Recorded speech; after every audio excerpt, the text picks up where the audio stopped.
السلام عليكم ورحمة الله وبركاته.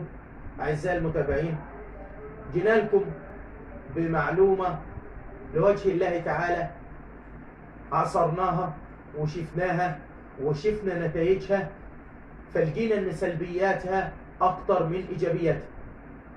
الشقوة حق مكفول لكل مواطن طالما إنه هو متضرر، لكن إحنا النهاردة بنتكلم عن الخلافات الأسرية.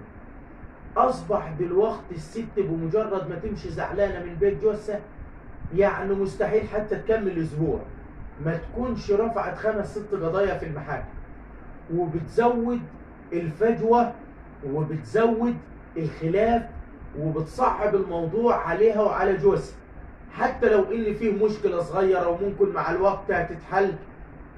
يعني أخدانك ليه لمركز ولا المحكمة، الراجل بتصعب عليه نفسه وبيشوف ان الحياة بقت مستحيلة طالما وقفنا مع بعض قصاد بعض في المحاكم. فحاولوا نرجع للأصول اللي كنا عليها زمان وافتقدناها للأيام الجديدة دي.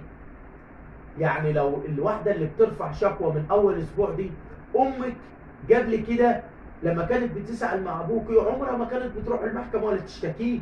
حاولت تديه مساحة من الوقت، إن كان في ظروف في مشاكل، مع الوقت الدنيا هتهدى. مش أول ما تروح زعلانة تاني يوم تروحي جاري على المحاكم وعلى المراكز.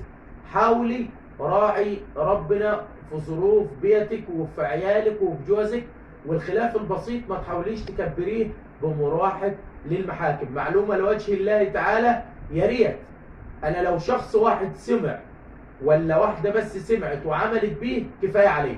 انتظرونا في فيديو جديد ومعلومة جديدة.